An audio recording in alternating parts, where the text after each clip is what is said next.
আমরা পেয়েছি নবী, আমরা যে পেয়েছি নবীর আশা অন্য নবীরা করেছিল। আল্লাহ আমাদের এখানে ভাগ্যওয়ালা করেছে। আমরা উম্মতে মুহাম্মাদি খাতার নাম লিখিয়েছি। আমাদের নসিব কত ভালো, আমাদের তকদির কত ভালো। শোনা অন্য নবীর জমানায় আমরা আল্লাহ একবারে গজব দিয়ে তাদের কোন দেখারে ধ্বংস করে দিত। উম্মতে মুহাম্মাদির ফসল, উম্মতে মুহাম্মাদি হওয়ার সুবাদে আমার আল্লাহ আমাদের ঘরে ফ্যাসিলিটি দিয়েছে। নূহ নবীর জামানায় আমার আল্লাহ কিলাবুল দিয়েছিল, সেই কিলাবুলের আমার আল্লাহ পুরো পৃথিবীবাসী ধ্বংস করে দিয়েছিল। নূহ নবীর জামানায় বন্যা দিয়ে সব শেষ করে দিয়েছিল।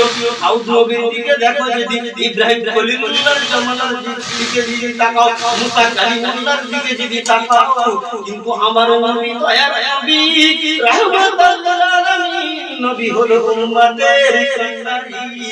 নবী উম্মতকে ভোলে না, উম্মতের মায় ভেবে আমার নবী আল্লাহর কাছে কাঁদে, আল্লাহ অন্য নবীদের কম দেখারে যেমন আপনি ধ্বংস করে দিয়েছিলেন, আমার উম্মতকে ধ্বংস করা যাবে না, যাবে না।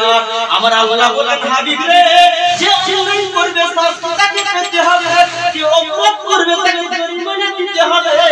আমি আল্লাহ কিন্তু ছাড়বো না। আমার নবী বলেন, আল্লাহ হবে না, হবে না।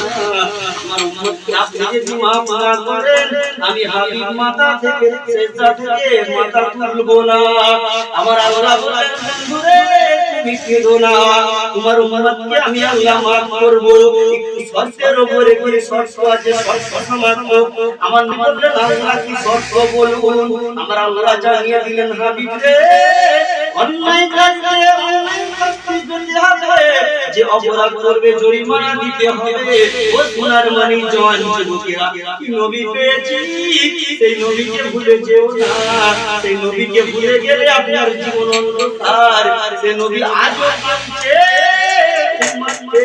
জাহান্নামের আগুন থেকে জান্নাতে নিয়ে যাওয়ার জন্য। আমার আল্লাহ যখন জানিয়ে দিলেন, হাবিব আপনার উম্মতকে অন্য নবীর উম্মতদের মূল একবারে ধ্বংস করে দেব না। আমার আল্লাহ বলেন, হাবিব রে, যদি আমি নাজিলে গজব দিই, সিমুরগুলোকে বাঁচিয়ে রাখবো, সিমুরে গজব দিলে সিয়াখানাগুলোকে বাঁচিয়ে রাখবো। আমার উম্মতি যদি নালিগুলোর থেকে যদি সিমুরগুলো যদি শুধরে যায়, আমি আল্লাহ ওদেরকে মাফ করে দেবো, গজব দেবো না।